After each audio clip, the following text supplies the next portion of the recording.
Muy buenas noches y bienvenidos a Haciendo Iglesia. Tras la resaca emotiva que nos dejó Milán, iniciamos nuevo programa. Hoy celebramos la fiesta de San Antonio de Padua, un hombre que cultivó su vida interior de modo incomparable. Él es el patrón de la Universidad Católica San Antonio y la UCAN hoy lo ha celebrado con una emotiva Eucaristía.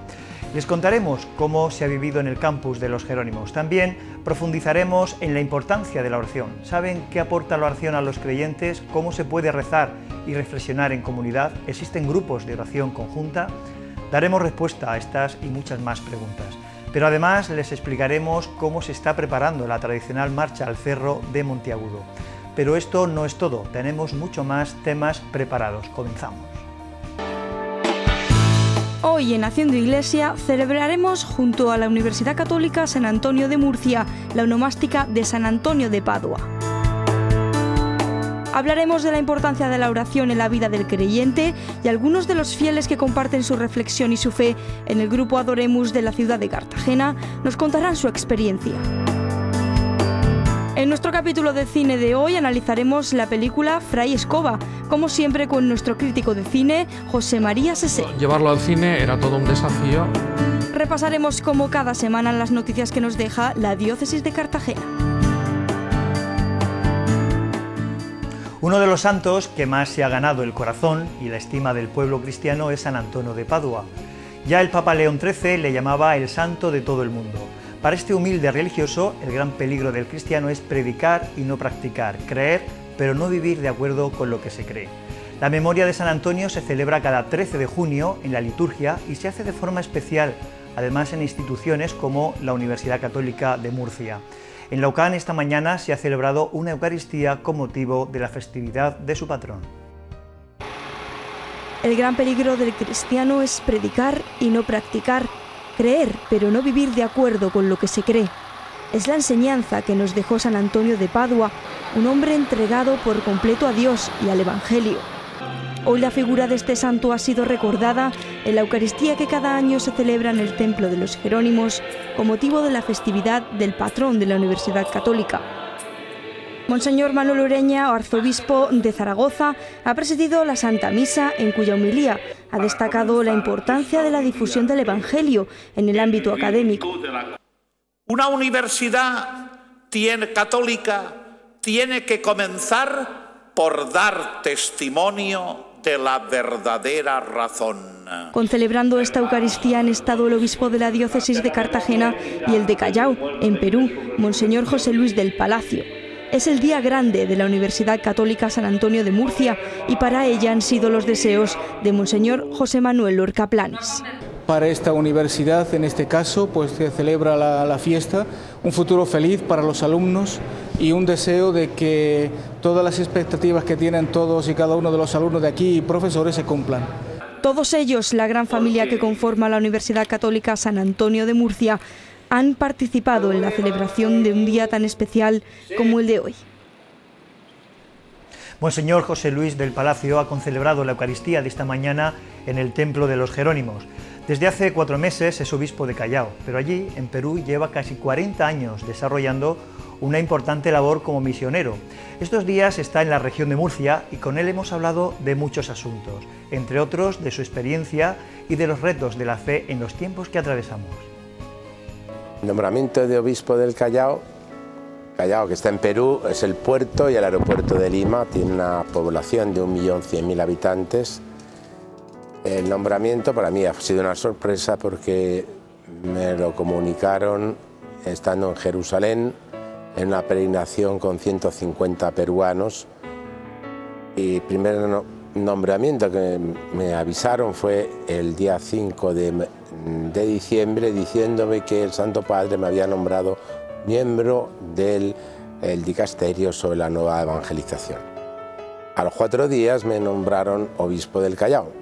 Entonces pensé que se habían equivocado, pero al fin fue una realidad. Y allí llevo 36 años en Perú, anunciando el Evangelio por la sierra, la selva y la costa, por todos los sitios, llevando la iniciación cristiana y anunciando la buena noticia del perdón de los pecados y la posibilidad de que el hombre se pueda regenerándose, cambiando de forma de pensar y de vivir, es decir, cambiando las actitudes que todos tenemos del hombre viejo, de mi ser pecador, a un hombre nuevo que trae el Evangelio. Se vive en dos dimensiones. Por una parte, la sociedad de consumo, el secularismo está destruyendo la fe. También por otra parte la está depurando, tiene su aspecto positivo, la está depurando para ser más auténtica. Y segundo, como dice el Papa, en este nuevo año que va a iniciar Benedicto XVI sobre el año de la fe, estamos en una etapa de profundización de la vida cristiana, es decir, pasar de la religiosidad natural, o mejor dicho, como también dice el Papa, del analfabetismo religioso, a una fe mucho más profunda, afincada en Jesucristo, que podamos transmitirla gratuitamente y estar dispuestos todos a ir a anunciar el Evangelio, fruto de esta iniciación cristiana. Es decir, hay esta formación, dispuestos a ponernos al servicio de la Iglesia, donde la Iglesia nos quiere enviar. Yo concretamente en Callao pues tengo dos seminarios, un seminario misionero que se llama Redentoris Mater, que ya han salido 130 sacerdotes formados en este seminario, y luego está en el otro seminario que son del mismo tiempo, se llama Corazón de Cristo, que hay unos 100 seminaristas. Yo cuando partí de aquí con un equipo itinerante, partí de España en el año 76, lo primero que hicimos, nada más bajar del avión, fue todo nuestro dinero dárselo a los pobres. ¿Para qué? Porque sabíamos que nuestro Padre era Dios y que Él nos enviaba y que Él iba a proveer. Y cómo buscar el reino de Dios y lo demás se te dará por añadidura, poniéndolo en práctica. Es decir, colocando a Dios en el centro, la añadidura provee Dios. Eso para nosotros fue una radicalidad y no me arrepiento, porque hemos visto cómo Dios nos ha ido acompañando con signos y señales de que Él estaba con nosotros. Estoy hablando en la época del año 1976, donde está en pleno vigor los regímenes militares. No me acuerdo que había toque de queda a las 10 de la noche, pero Dios, no obstante, Dios hizo el milagro de cómo prepararnos un lugar, las distintas parroquias que iban a acoger la buena noticia. Después, viendo cómo mucha gente que estaba alejada de la Iglesia está retornando a la Iglesia y está cambiando de vida, ¿no? Incluso gente que está esclava de la droga, del alcohol, incluso del terrorismo. Estoy hablando de Ayacucho, ¿no? Comenzar un camino de evangelización en Ayacucho es algo inmenso, ¿no? Me decía el Papa cuando me ordenó en el año 85, me ordenó el Papa Juan Pablo II en Lima: vaya usted a Ayacucho y anuncie el Evangelio, porque hay mucho terrorismo. Fuimos allí en su nombre, echamos las redes y vemos un pueblo que está siendo curado y rescatado de los problemas gordos del asesinato, las consecuencias del terrorismo. Y está agradecido hoy, alaba y bendice a Dios por la inmensa vida. Luego ver tantos matrimonios que estoy viendo reconstruidos con hijos, las vocaciones. Bueno, primero que esta nueva evangelización, ¿en qué consiste? Consiste en anunciar a Jesucristo muerto y resucitado. Es decir, el hombre no puede amar, yo lo noto en mi vida que no puedo amar tantas veces, y el poder de Jesucristo rompe en mí mi pecado, mi egoísmo, mi orgullo, mi soberbia, y me posibilita bajarme, descender, como ha hecho Jesucristo, a las aguas del bautismo, es decir, ser lavado por el perdón de los pecados y poder anunciar la resurrección. Esta criatura nueva que surge en el hombre es una obra de Dios. Esto es la nueva evangelización. Esto el hombre de hoy no lo conoce, no lo ha experimentado, quizá por la técnica, por la sociedad capitalista en la que hemos vivido, o donde hemos puesto la felicidad nos ha frustrado. El hombre de hoy necesita esta experiencia. La Eucaristía es el sacramento del sacrificio de Cristo del que hacemos memoria y actualizamos en cada misa, y es también su presencia viva entre nosotros. Adorar es entrar en íntima relación con el Señor en el pan eucarístico. Les hablamos hoy de una iniciativa puesta en marcha por la obra de Jesús y que lleva varios años desarrollándose en la diócesis de Cartagena. Se trata de Adoremos, una iniciativa que propone un encuentro para los fieles en torno a Jesús sacramentado. Adorar no es solo rezar ni orar frente a un sagrario. La adoración es mucho más. Es compartir experiencias, escuchar testimonios, festejar la fe y reflexionar en familia. Y así es como se entienden los encuentros que cada semana se llevan a cabo en Adoremos, en la ciudad de Cartagena. Reuniones que ponen en común a distintas personas, diferentes edades y familias, todas con un mismo sentir, el amor a Dios. Lo que se trata de potenciar es ese hacer iglesia, ese vivir en la iglesia, ese sentirnos uno, todos, como Cristo nos encargó, encomendó, sintiendo una iglesia. Habla de la iglesia, no solo en primera persona, sino como asamblea de creyentes que a la par se unen en algo tan maravilloso que es la oración más perfecta, que es la adoración. Y al final de cuentas, ¿qué es la adoración? Sino reconocer quiénes somos nosotros, criaturas, quién es Dios, el Creador, y cuál es nuestro reconocimiento que tenemos que tener ante el Creador. Entonces, fíjate qué bonito, ¿eh? Adoremos. Y en latín, para que sea internacional, adoremos. Encuentros dirigidos por la oración, pero donde también caben los cantos y pequeñas charlas que instruyen a los fieles sobre la importancia de cada tiempo litúrgico que atraviesa la Iglesia. Pero sobre todo, hay algo que caracteriza a las reuniones de Adoremos. Tenemos puesto delante del altar 3 canastos. Uno pone Cristo te habla, otro Cristo te escucha y otro con velas. Cristo te habla, pues son unos trocitos de papel con una frase evangélica, bíblica, y la gente pues se acerca, coge su rollito, se lo lleva a su lugar y lo lee y lo medita, ve lo que el Señor quiere decir a través de aquello. Luego otro canasto pone Cristo te escucha, son papelitos y bolígrafos. Entonces la gente le cuenta lo que quiere. Le dice pues alguna petición, una acción de gracias, lo que cada uno quiere o ve conveniente. Y esta gente generalmente además lo escriben delante del Señor allí de rodillas, y lo que hacen es después doblarlo y cogen una vela, que es el tercer canasto, lo que contiene el tercer canasto, la enciende y la pone ahí delante.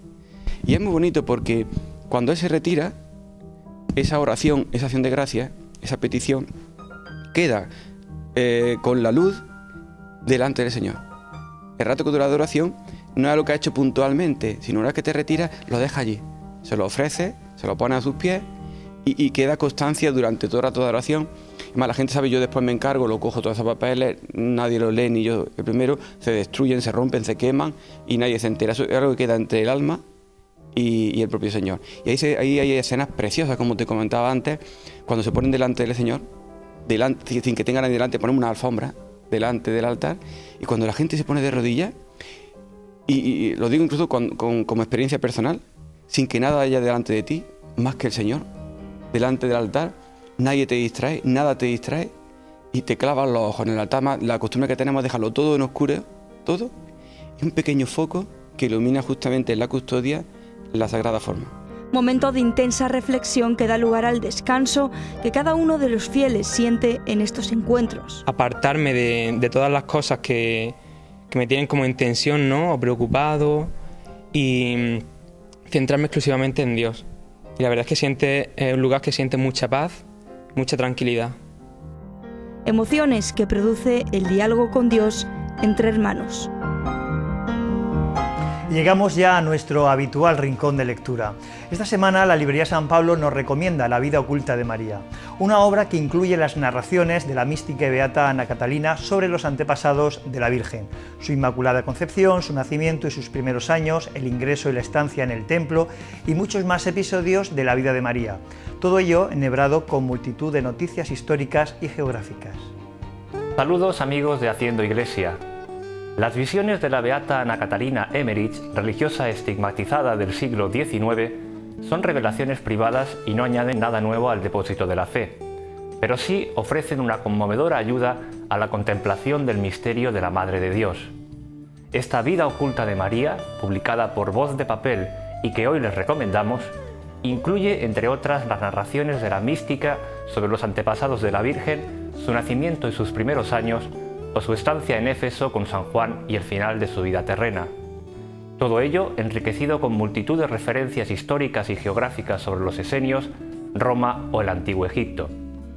Junto a la amarga pasión de Cristo, que sirvió de inspiración para la película La Pasión de Mel Gibson, esta vida oculta de la Virgen María constituye un aporte de incalculable valor para aquellos que quieran conocer y amar a Jesús de la mano de su madre.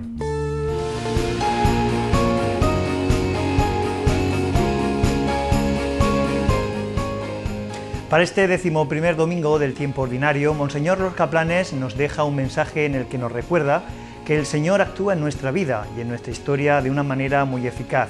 Dios tiene necesidad de nosotros, como la semilla necesita la tierra, pero recordando que la semilla lleva en sí misma su secreto y su grandeza.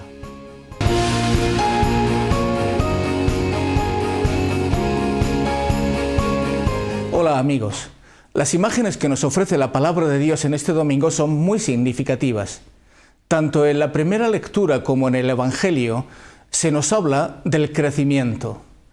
El crecimiento sobre la extensión de los límites del reino de Dios.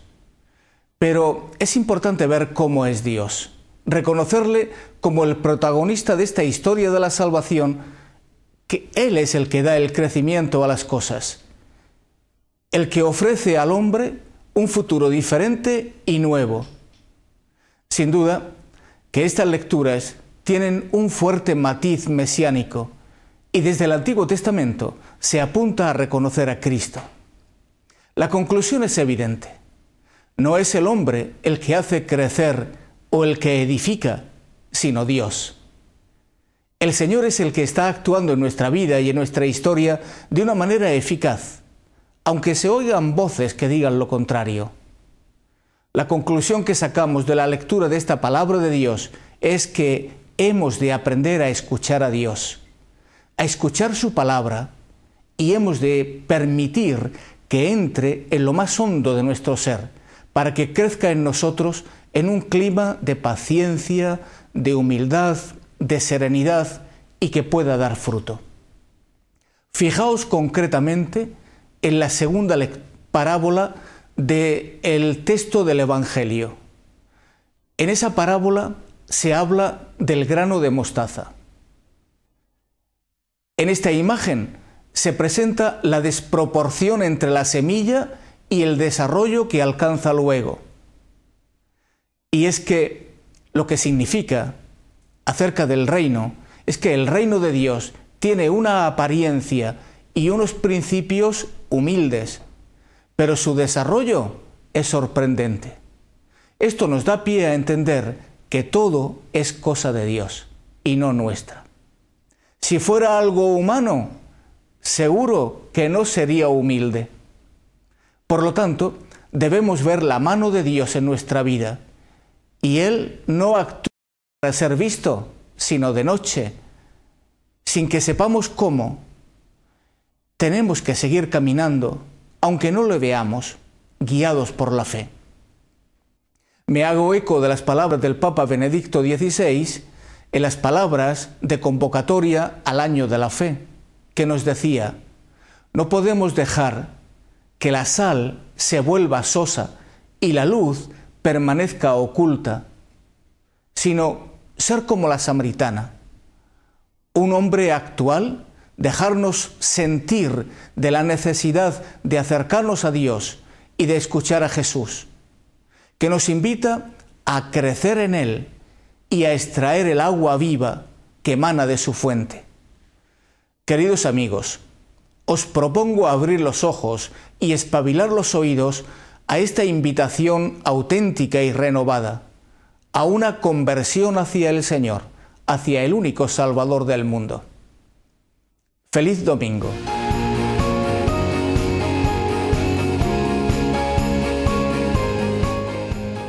Con las palabras del obispo de la diócesis de Cartagena nos marchamos a publicidad. A la vuelta les contaremos todo lo que ha ocurrido en esta diócesis durante esta semana. No se vayan, hasta ahora.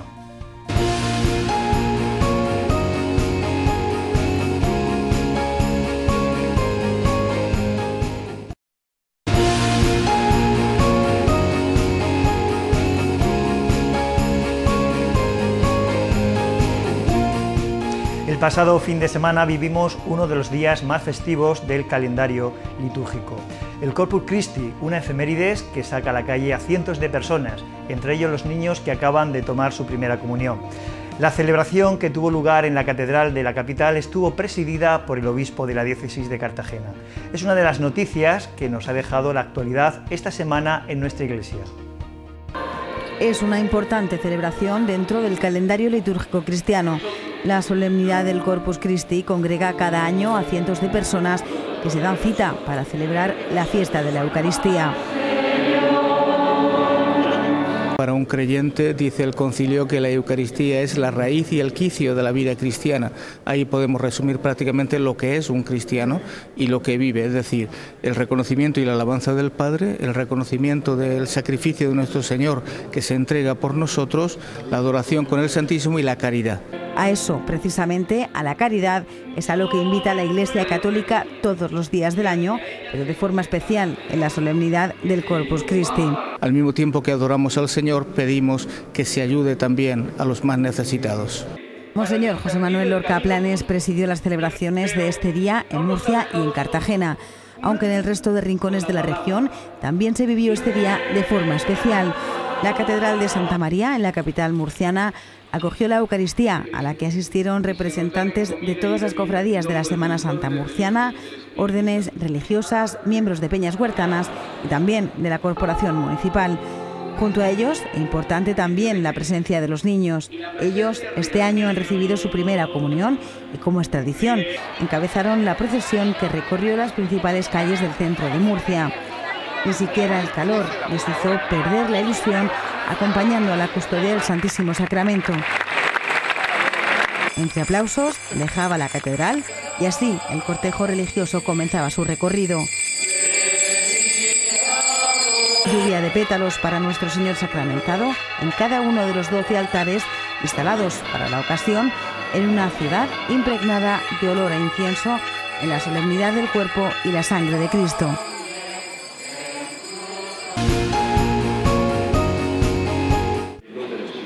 Es el instante en el que renuevan su compromiso de fe. Lo hace a través de este gesto. La crismación e imposición de manos de sus padrinos son los momentos centrales de la ceremonia de confirmación. Es el sacramento de la madurez cristiana, que viene a completar la obra del bautismo. A través de él, los fieles reciben al Espíritu Santo y lo acogen en su corazón. La confirmación es uno de los 3 sacramentos de iniciación cristiana, que este fin de semana han recibido una decena de personas, y lo han hecho aquí, en el Templo de los Jerónimos. El monasterio de la Universidad Católica fue el escenario de una ceremonia de intensos momentos de oración y emotivos gestos que han protagonizado una ceremonia de intensa oración, compromiso y renovación de su fe cristiana.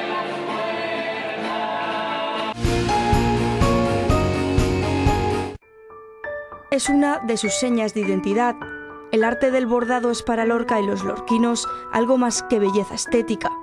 Conforma una tradición, un sentimiento que da sentido a este municipio y a su Semana Santa. Y en ello tiene mucho que ver una de sus cofradías más significativas.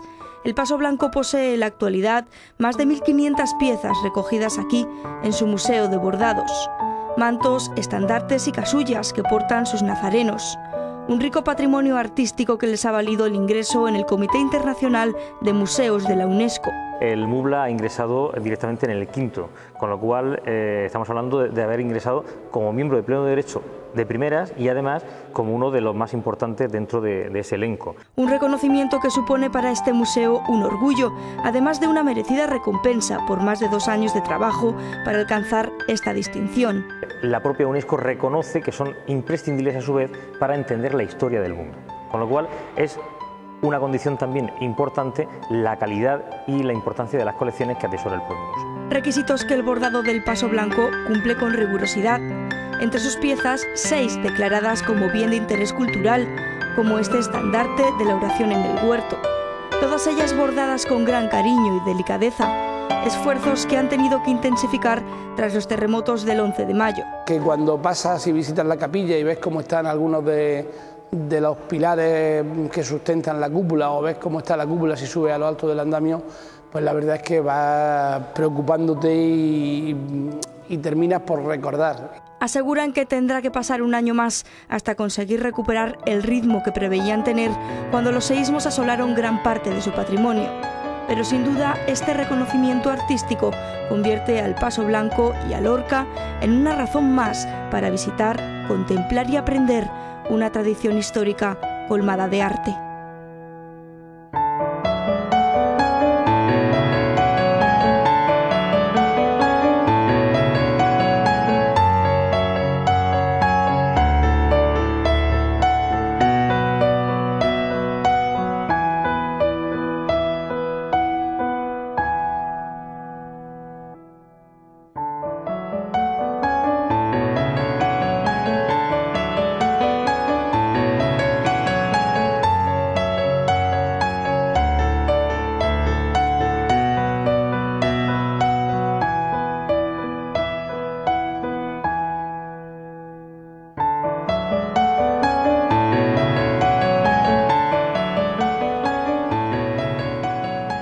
Es momento ahora de abrir nuestra pequeña ventana al mundo para contarles todas las noticias de la Iglesia Universal en los últimos días.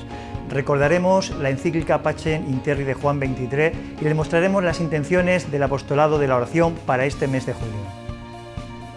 Detrás de la Basílica de San Pedro, la serenidad y la belleza de los jardines vaticanos ofrecieron un escenario apropiado para reexaminar la encíclica de Juan XXIII, titulada Pacem in Terris.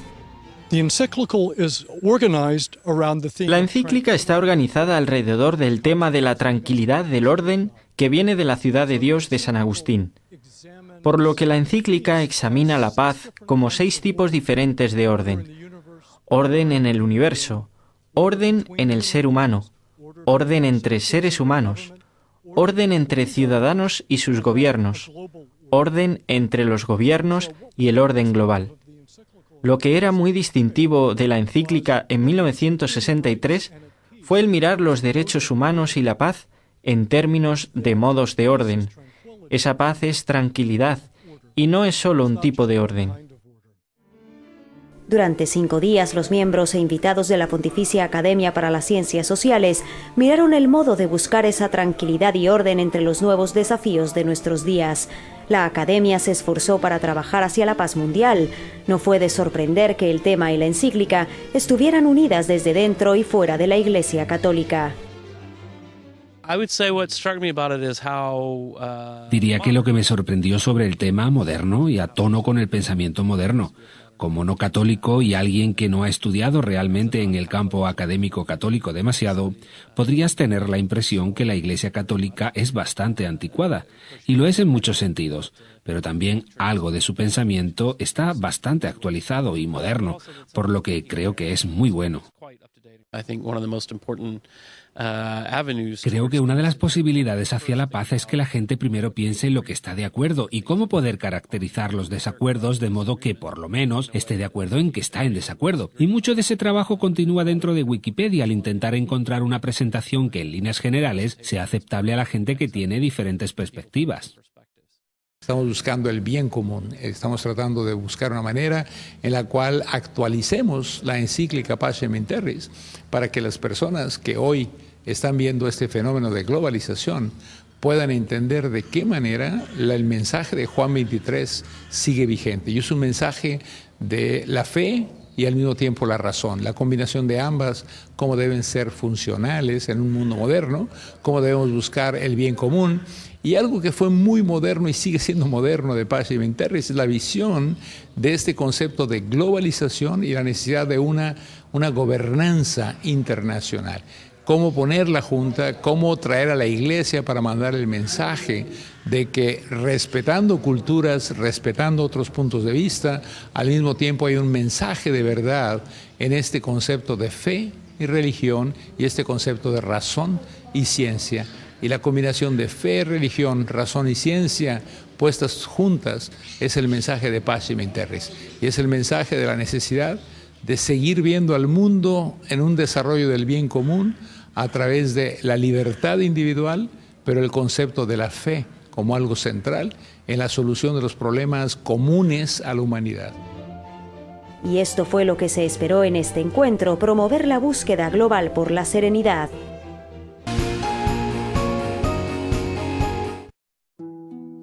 El Papa ha solicitado oraciones en este mes de junio para que Cristo, a través de la Eucaristía, esté siempre presente en la vida de los fieles y por los cristianos en Europa.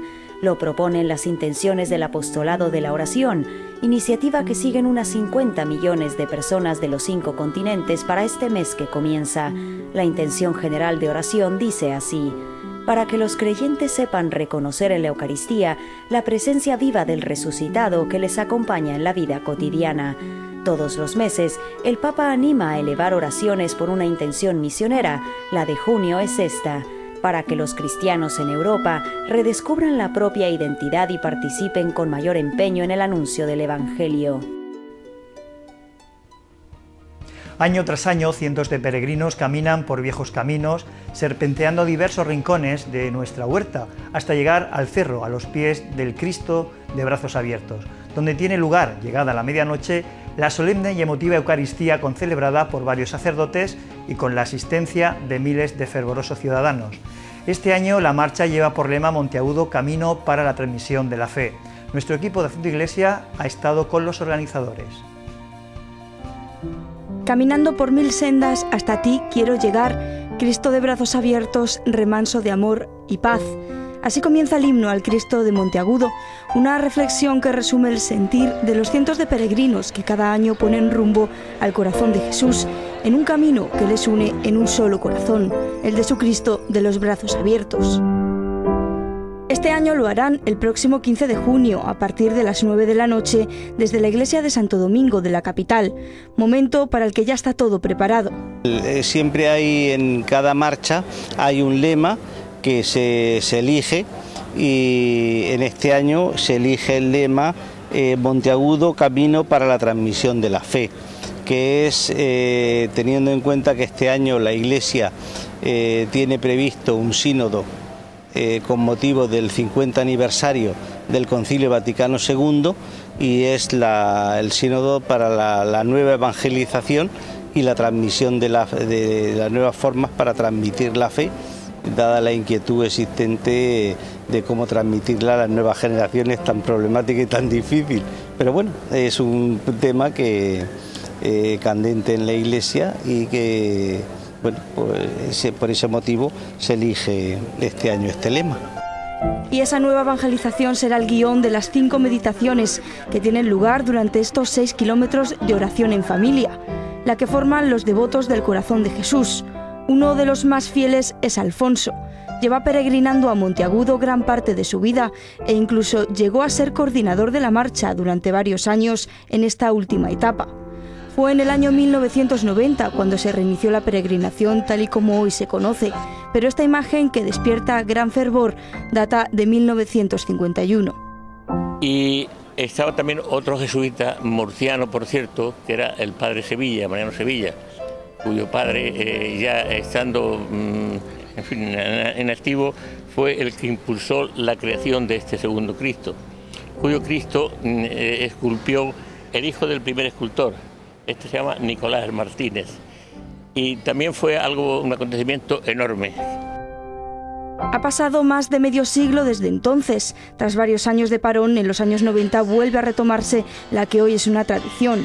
El Cristo de Monteagudo es ya un símbolo para los murcianos, y esta marcha el acto que cada año une a los fieles en un mismo corazón.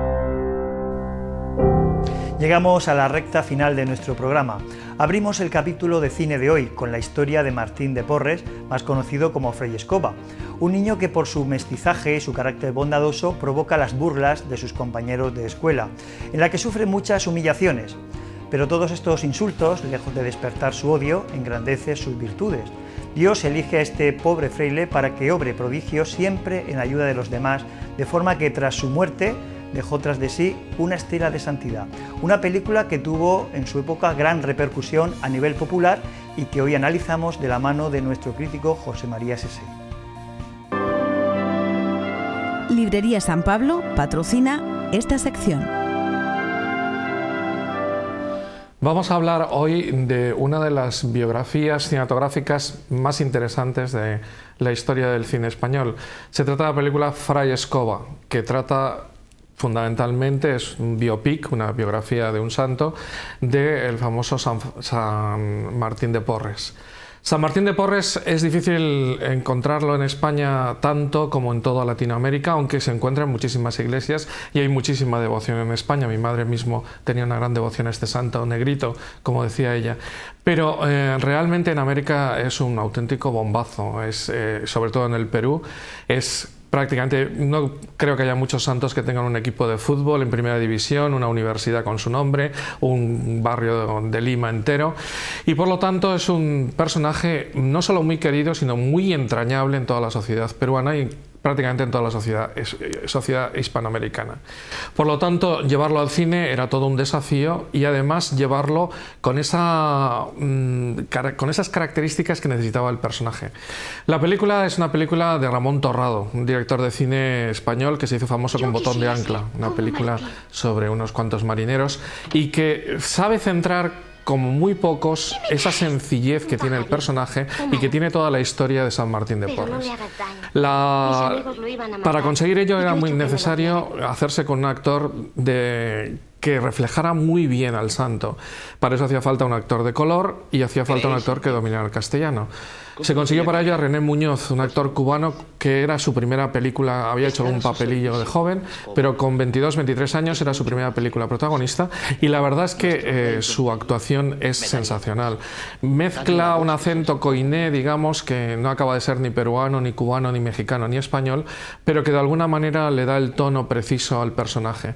A su lado Juan Calvo Domenech, un actor buenísimo, secundario español de lujo, que fue su última película, murió al año siguiente, y que ya tenía experiencia de hacer de fraile durante otras películas, porque fue el famoso Fray Papilla en Marcelino Pan y Vino. Aquí hace de Fray Barragán, que es un complemento esencial en el convento con San Martín de Porres. El guión, la verdad es que es un guión francamente buenísimo. Jaime Herranz recogió todos los datos que pudo de la historia de Fray Martín, que aquí en España fue conocido como Fray Escoba, precisamente por su humildad, porque solía utilizar mucho ese instrumento de barrer, porque hacía los trabajos más, digamos, más humildes del monasterio. Es verdad que este título también le ha restado protagonismo en Sudamérica, porque allí no es conocido con ese nombre, aunque fue el nombre que le conocieron durante el virreinato, y ahora actualmente solo San Martín de Porres. Bien, Jaime Herranz recoge todo, incluso esa célebre anécdota que recoge también Ricardo Palma en Tradiciones Peruanas y que es una de las escenas más simpáticas de la película, que es la escena de los ratones, que les combina San Martín a salir de la cocina e irse al campo y que él les alimentará, pero que no se coman la comida de los frailes. Desde esa escena, cualquiera de toda la película está llena de una sencillez, de una naturalidad, de una verdadera mansedumbre, que de alguna manera tiene que ver muchísimo con el personaje. Si hacer buen cine es adecuar la manera de rodar a lo que se rueda, en este caso hay que decir que efectivamente, si Fray Martín de Porres era sencillo, humilde, lleno de mansedumbre y de paz, la película transmite todo eso. Incluso la sencillez en los decorados, porque ni siquiera está rodado en un monasterio muy grande, como es realmente, he paseado por él varias veces, el monasterio de Santo Domingo del Rosario de Lima, donde estaba Fray Martín. Tengo la oportunidad de estar también en su tumba y en la pequeña capilla que hay ahora donde estaba su celda, porque realmente por un terremoto del siglo XVIII se perdió. Bien, de hecho la historia está bien narrada de una manera convincente, de una manera lenta pero tranquila pero segura, va desarrollándose poco a poco, con algunos errores históricos, como por ejemplo que empieza en el año 1580, el propio San Martín de Porres nació el 79, con lo cual tendría un año y en la película aparece con 11 o así, pero sin embargo va desarrollando todo lo demás bastante bien y con unas ciertas caracterizaciones muy bien hechas. Con lo cual la película no solo se centra en él, sino en todo ese ambiente del monasterio, del convento dominico, que va reflejando el espíritu de Fray Martín con la traída de cantidad de enfermos, la traída de cantidad de niños, de gente necesitada. Él ahora está declarado patrono de los pobres, y en esa labor tan impresionante que fue la que le admiró a Juan XXIII, que el año 1962, un año después de que esta película se rodara, le canonizó. Fue Juan XXIII, precisamente en el siglo pasado, el que ya adoptó el nombre de San Martín de Porres y no el Beato Martín de Porres. San Martín de Porres es mulato, en la película aparece muy negro porque así lo fue. De hecho, su padre, él era hijo de un funcionario español llamado Juan de Porres y de una negra ya muy españolizada que se llamaba Ana Velázquez, y por lo tanto era mulato, pero un mulato muy tendiendo a lo negro, como ahora mismo ocurre con el presidente de los Estados Unidos, que es hijo de una madre blanca, Obama. En cambio, su hermana, la otra hija que tuvieron ambos, era más blanca y pasó, incluso en Guayaquil, que su padre lo reclama, aparece también en la película, pasó por una señorita y consiguió avanzar en sociedad, mientras que el propio Martín volvió a Lima, y en Lima es donde comienza toda su vida ya como fraile dominico. Entró en el convento en 1591 y se hace ya totalmente dominico en 1606. Él duró 60 años, murió con 60 años en el año 1639, y la película narra poco a poco toda y cada una de sus milagros en vida, que los tiene bastantes, y de su relación con los demás. De hecho, aparece Santa Rosa de Lima, porque en esos momentos se encontraban todos estos que citaba antes por las calles de Lima. Santa Rosa de Lima era terciaria dominica y también se cruza en un momento de la película. Yo creo que si hay que resumir la película con una frase, habría que decir que, como es una película humilde y sencillamente que no va más allá de un intento de reflejar muy bien la vida del santo, una frase del propio San Martín de Porres le viene muy bien a la película. Dice: qué bueno es ser poco para no tener que responder de mucho. La película no intenta ser una impresionante película de efectos especiales, sino más bien una película profunda que analiza perfectamente el mundo en el que se movió Fray Martín. Entre todo esto que estoy diciendo es muy claro, por ejemplo, los efectos especiales. Solamente hay uno, y es al final, cuando Fray Martín muere, que todo el mundo está rezando. Asistió en realidad incluso hasta el virrey al lado de la puerta, y sale de esa puerta, que está todo el mundo rezando, como un fantasma en blanco, con el hábito blanco en vez con el hábito completo de los dominicos, y como una superposición absolutamente bien sencilla, que tiene muy poco de grandes efectos especiales. Se queda mirando a Fray Barragán y le dice: nos veremos para toda la eternidad, y recoge del suelo esa escoba que da nombre a la película, Fray Escoba. Con lo cual, ese final resume también todo lo que vengo diciendo, de sencillez, de mansedumbre, de piedad, porque era un hombre tremendamente piadoso, con una fe impresionante en la Virgen y en la figura de Cristo en la Eucaristía. Y además la traigo a colación porque fue la última película que vi con mis padres, ambos sentados en el sofá conmigo en esta Semana Santa. Y ahora que están los dos ingresados con un cáncer distinto cada uno de ellos, pero luchando ahí por superarlo, y mi padre bastante grave, se lo dedico a ellos, porque de ellos recibí la fe, la misma fe que recibe Fray Martín de Porres de su madre. Librería San Pablo patrocina esta sección. Es momento de que ustedes sean los protagonistas, por eso les invitamos a que nos envíen sus eventos a la siguiente dirección de correo: haciendoiglesia@populartvmurcia.com. Nosotros nos encargamos de darle publicidad en nuestra agenda semanal. Hoy les ofrecemos algunos de los acontecimientos que tendrán lugar la próxima semana. El viernes 15 de junio, misa del obispo de la diócesis de Cartagena con las salesianas del Corazón de Jesús. Será en Alcantarilla a las 12 de la mañana. Y también el viernes 15 de junio, solemnidad del Sagrado Corazón de Jesús, tendrá lugar la 22ª marcha diocesana a Monteagudo. La salida será desde la iglesia de Santo Domingo a las 9 de la noche. Ya a las 11 en Monteagudo habrá una misa presidida por el obispo de la diócesis. El sábado 16 de junio, en la Casa de Ejercicio Sagrado Corazón de Guadalupe, hay prevista una vigilia de oración al Sagrado Corazón de Jesús.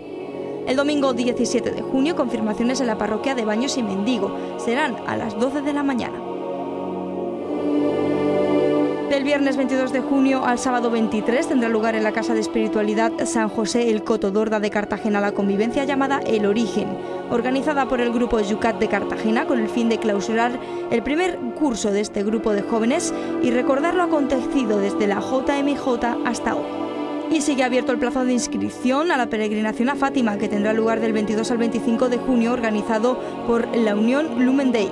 Para informarse pueden llamar a los teléfonos 968 29 14 62 o 603 82 35 55 o visitar la página web www.lumenday.org. Y hasta aquí nuestras historias por hoy. Nuestro tiempo se ha agotado y tenemos que poner el punto y final a este programa en el que hemos querido acercarles la importancia de la oración y la adoración eucarística, así como otras noticias de actualidad. Recuerden que pueden seguir informados a través de la cadena COPE con nuestros compañeros Cristina Abad y Antonio Castaño en El Espejo de la Iglesia. Nosotros nos vamos, no sin antes felicitar a todos los Antonios en el día de su onomástica. Les dejamos con el vídeo que Alejandro Toledo ha realizado para Cáritas, todo un homenaje a la labor de tantos voluntarios de esta institución. Volvemos el próximo miércoles a las 9:30 de la noche. Hasta entonces, que pasen una feliz semana.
Muchas familias han perdido la esperanza. Entre todos se la podemos devolver. Ayúdanos a ayudar. Cáritas.